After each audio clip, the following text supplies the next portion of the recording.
ব্রাহ্মণবাড়িয়া জেলার দ্বিবার্ষিক সম্মেলনের শ্রদ্ধেয় সভাপতি জনাব অ্যাডভোকেট আব্দুল মান্নান,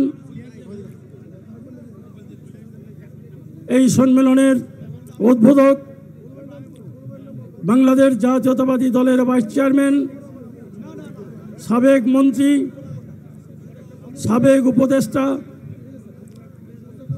আপনাদের সকলের প্রিয় নেতা জননেতা জনাব বরকতুল্লাহ বুলু, বাংলাদেশ জাতীয়তাবাদী দলের সম্পাদক, ব্রাহ্মণবাড়িয়া জেলার আপনাদের প্রিয় নেতা জনাব ইঞ্জিনিয়ার শ্যামল ভাই, উপস্থিত আছেন আমাদের এই টিমের অন্যতম সদস্য, সাবেক ছাত্রনেতা, বাংলাদেশ জাতীয়তাবাদী দলের কেন্দ্রীয় কমিটির সহ সাংগঠনিক সম্পাদক জনাব হাজী মোস্তাক মিয়া, মঞ্চে উপস্থিত জনাব কবির আহমেদ ভূঁইয়া সহ জেলা পর্যায়ের এবং কেন্দ্রীয় নেতৃবৃন্দ, কেন্দ্রীয় সম্পাদক, সহ সম্পাদক, জাতীয় নির্বাহী কমিটির সদস্য, উপস্থিত বিএনপি অঙ্গ সহযোগী সংগঠনের নেতৃবৃন্দ এবং আমার সামনে উপস্থিত আজকে যারা এই কাউন্সিলের উপস্থিত হয়েছেন, বিভিন্ন উপজেলা থেকে আপনারা এসেছেন, ওয়ার্ড থেকে এসেছেন, আপনাদের সকলকে দলের পক্ষ থেকে সংগ্রামী সালাম জানিয়ে আমি আমার বক্তব্য আরম্ভ করছি। আজকের যে সম্মেলন, এই সম্মেলনে আপনারা ব্রাহ্মণবাড়িয়াবাসী প্রমাণ করেছেন আপনারা সবই পারেন। আপনারা যে ঐক্যবদ্ধ এবং ঐক্যবদ্ধ হলে ব্রাহ্মণবাড়িয়া কি করতে পারে, অতীতে ব্রাহ্মণবাড়িয়ার অনেক ইতিহাস আমরা দেখেছি এবং আজকে আপনারা আরেকটি ইতিহাস গড়লেন ঐক্যবদ্ধভাবে। দীর্ঘদিন পরে আপনাদের ব্রাহ্মণবাড়িয়ার জাতীয় সম্মেলন করে বিএনপির, আপনাদের এই ধারাবাহিকতা ধরে রাখতে হবে। আজকে আমরা বিএনপিকে ভালোবাসেন বলেই আপনারা এখানে এসেছেন। তৃণমূল বিএনপি হলো আমাদের শহীদ প্রেসিডেন্ট জিয়াউর রহমানের বিএনপি। এই তৃণমূলে আপনারা ভালোবাসেন আমাদের নেত্রী বেগম খালেদা জিয়াকে, আপনারা ভালোবাসেন আমাদের নেতা তারেক রহমানকে। যতক্ষণ পর্যন্ত আমাদের নেতা তারেক রহমান প্রধানমন্ত্রী না হবেন, ততদিন পর্যন্ত আমরা যেই আন্দোলন সংগ্রাম করে ফ্যাসিস্ট হাসিনাকে দেশ থেকে তাড়িয়েছি, যতক্ষণ পর্যন্ত আমরা আমাদের নেতা তারেক রহমানকে প্রধানমন্ত্রী না করব, ততদিন পর্যন্ত আমাদের লড়াই সংগ্রাম অব্যাহতভাবে চলবে। আপনারা জানেন, জুলাই আগস্টে ছাত্র জনতার যে বিপ্লব, যে আন্দোলন, সেই আন্দোলনে সর্বাত্মক সহযোগিতা করেছিলাম আমরা বিএনপি।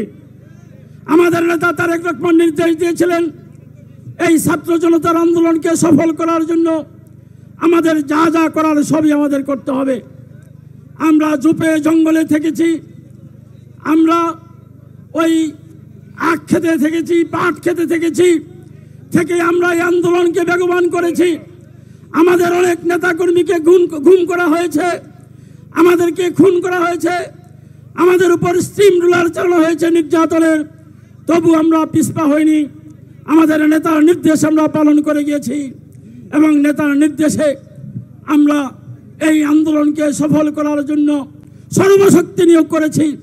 ব্রাহ্মণবাড়িয়াবাসী, আপনারা প্রতিটি আন্দোলনে অংশগ্রহণ করেছেন, আপনাদের সেই ভিডিও রেকর্ড সব কিছু আমাদের কাছে আছে। যদি কেউ বলেন যে ব্রাহ্মণবাড়িয়া আন্দোলনের পিছনের কাতারে ছিল, এটা কেউ বিশ্বাস করবে না। ব্রাহ্মণবাড়িয়া কখনো আন্দোলনের পিছনে থাকে না। ব্রাহ্মণবাড়িয়াবাসী আন্দোলনের নেতৃত্ব দেয় এবং এই ছাত্র জনতার আন্দোলনেও ব্রাহ্মণবাড়িয়াবাসী নেতৃত্ব দিয়েছেন সামনের সারিতে থেকে। সুতরাং আমাদের যেই ছাত্র জনতার বিজয়ের পরে যে অন্তর্বর্তীকালীন সরকার এসেছে, এই অন্তর্বর্তীকালীন সরকার এসে আমাদের যেভাবে তারা দেশকে পরিচালনা করছেন, আমাদের নেতা তারেক রহমান তাদেরকে সর্বাত্মক সহযোগিতা করার জন্য বলেছেন। আমরা 5 তারিখে আমরা থানা পাহারা দিয়েছি, আমরা ইউনো অফিস পাহারা দিয়েছি, আমরা প্রশাসনিক সবগুলি অফিস আমরা পাহারা দিয়েছি, কিন্তু তারা তখন আমাদেরকে তারা বলেছেন যে আপনারা যদি না থাকতেন তাহলে আমরা আজকে অফিস আদালতে আসা তো দূরের কথা, আমরা বাড়িতে থেকেও আমরা স্বস্তিতে নিঃশ্বাস ফেলতে পারতাম না। আপনারা যেটা করেছেন, হিন্দু বৌদ্ধ খ্রিস্টান তাদেরকে আমরা পাহারা দিয়েছি, হিন্দুদের বাড়িঘর পাহারা দিয়েছি, হিন্দুদের মন্দির পাহারা দিয়েছি, তাদের বাড়িতে খাবার পৌঁছে দিয়েছি তারেক রহমান সাহেবের পক্ষ থেকে, এবং তাদের পূজা উৎসবে আমাদের নেতা তারেক রহমানের পক্ষ থেকে তাদেরকে পূজা উৎসবে আমরা আর্থিক সহযোগিতা প্রদান করেছি। এত কিছু করার পরে আজকে এই বিজয়কে ম্লান করে দিতে চাচ্ছে একটি পক্ষ। এই ফ্যাসিস্ট সরকারের পতনের পরে অন্তর্বর্তীকালীন সরকারে এমন কিছু ব্যক্তি ঢুকে গিয়েছে যারা ফ্যাসিস্ট সরকারের দোসর হিসাবে পরিচিত। তারা এসেছে এবং আপনারা অবাক হয়ে যাবেন, আমরা কি এই জন্য যুদ্ধ করেছিলাম? আমরা কি এই জন্য এই 4 এবং 5 আগস্টের পুরা জুলাই থেকে আমরা আন্দোলন করেছিলাম? কিন্তু আমাদের এতগুলি ভাই শহীদ হয়েছেন, ছাত্ররা শহীদ হয়েছে, আমাদেরও প্রায় 5 শতাধিক নেতাকর্মী শহীদ হয়েছেন এই বিপ্লবে, জুলাই আগস্টের বিপ্লবে। কিন্তু যারা এই সরকারের উপদেষ্টা হয়েছে তাদের অনেকেরই বয়সের বাড়ি নুজ্জ, কারো বয়স 80 থেকে 85 বছর। 5 দিন সপ্তাহে অফিস, 5 দিনের মধ্যে দেখা যায় তারা 4 দিনও অফিসে যায় না, বাড়িতে বসে থাকে। আর গেলেও তারা ডাক্তারের চিকিৎসা নেয়। শুনি গিয়ে যে উপদেষ্টা সাহেব কোথায়, বলে যে উনি তো হাসপাতালে চিকিৎসার জন্য গেছে। এদেরকে দিয়ে তো আপনার সংস্কার করা যাবে না, সংস্কারের নামে দীর্ঘদিন ক্ষমতায় বসে থাকা যাবে না। এখন যেমন আমি যে চেয়ারটিতে বসেছিলাম খুব আরাম লাগছিল, আপনারা প্লাস্টিকের চেয়ারে বসছেন, আমি একটু গদিওয়ালা চেয়ারে বসছি, ভালো লাগছিল। আমি মনে করছিলাম আরেকটু পরে রাখলে আরেকটু বেশি আরাম পাইতাম, কিন্তু আরামটা পাইনি, তাড়াতাড়ি এসে গেছি। এখন যারা চেয়ারে বসে আছে গদিওয়ালা চেয়ারে, তারা চেয়ার ছাড়তে চায় না। তারা মনে করে সংস্কারের নামে কিছুদিন তারা ক্ষমতায় থাকবে এবং কিছুদিন ক্ষমতায় থেকে এই তারা দীর্ঘায়িত করে ষড়যন্ত্র করে আপনাদের সাথে আরও কিছুদিন চাচ্ছে যে কোনো রকমের আরেকটা কারসাজি করা যায়নি, যায় কিনা না। বিএনপির নেতা কর্মীরা সোচ্চার আছে, বিএনপির নেতা কর্মীরা সেই সুযোগ দিবে না। আমাদের নেতা সবাই স্লোগান দেন, আমাদের নেতা তারেক রহমান, তারেক ভাই জিন্দাবাদ জিন্দাবাদ।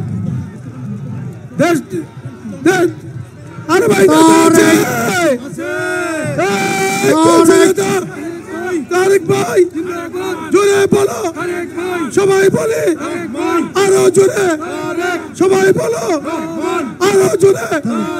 তারেক রহমান, তারেক রহমান, তারেক রহমান, তারেক রহমান। আপনারা বসেন, সবাই বসেন। আমাদের নেতা দেখতে পাচ্ছে আপনাদেরকে, আপনারা বসেন। আমি আর 2 মিনিটের মধ্যে আমার বক্তব্য শেষ করে দিচ্ছি, বসেন। তা আজকে যেই কথাটি আমি বলছিলাম, আমাদের নেতা তারেক রহমান উনি রাষ্ট্র কাঠামো মেরামতের জন্য 31 দফা দিয়েছেন সংস্কার। আপনারা বসেন, প্লিজ বসুন। সংস্কার যদি করতে হয়, সংস্কারের সবগুলি বিষয়ে আমাদের এই 31 দফায় বর্ণনা দেওয়া হয়েছে। এখানে শিক্ষা, স্বাস্থ্য, কৃষি, খনিজ, সমস্ত কিছু, জনপ্রশাসন থেকে আরম্ভ করে সব কিছু এই রাষ্ট্র কাঠামো মেরামতের কথা বলা হয়েছে। সুতরাং সংস্কারের নামে কালক্ষেপণ করা যাবে না। এক্ষুনি এই ঘোষণা করতে হবে নির্বাচনের জন্য, এবং আগামী আগস্টের মধ্যে নির্বাচন চাই, আগস্টের মধ্যে নির্বাচন দিতে হবে। এবং কিভাবে নির্বাচনের এই দাবি আদায় করতে হয় সেটা আমরা বিএনপির নেতা কর্মীরা জানি। মাননীয় নেতা, আজকে যদিও আমাদের এই মিটিং আনুষ্ঠানিকভাবে আরম্ভ করেছি আমরা দুপুর 2টায়, কিন্তু সকাল 10টা থেকে এই মাঠ কানায় কানায় ভরে গিয়েছে। আপনাকে দেখার অধীর আগ্রহে তারা অপেক্ষা করেছে।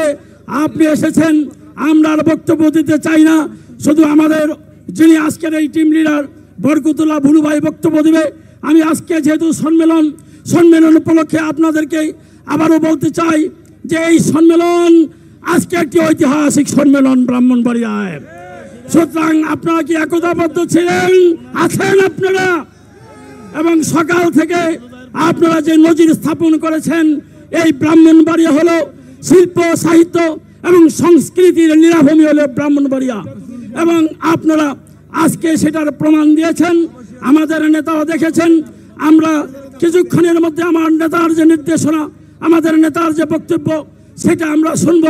আপনাদের কাছে আমরা বিনীত অনুরোধ করছি, আর সব ভালো যার শেষ ভালো তার, সব ভালো যার শেষ ভালো তার। সুতরাং সকাল থেকে যেভাবে আপনারা আমাদেরকে সহযোগিতা করে আসছেন, আজকের এই সম্মেলনের সফলতার জন্য সকল কৃতিত্ব ব্রাহ্মণবাড়িয়াবাসীর, সকল কৃতিত্ব আপনাদের। সুতরাং শেষ পর্যন্ত ব্রাহ্মণবাড়িয়া মানি তো আশুগঞ্জ, কসবা, আখাউড়া সবই। সুতরাং আজকে সকল সফলতা আপনাদের।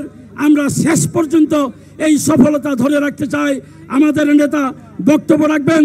তার আগে যে বক্তব্য, আমি আপনাদের কাছ থেকে বিদায় নিচ্ছি।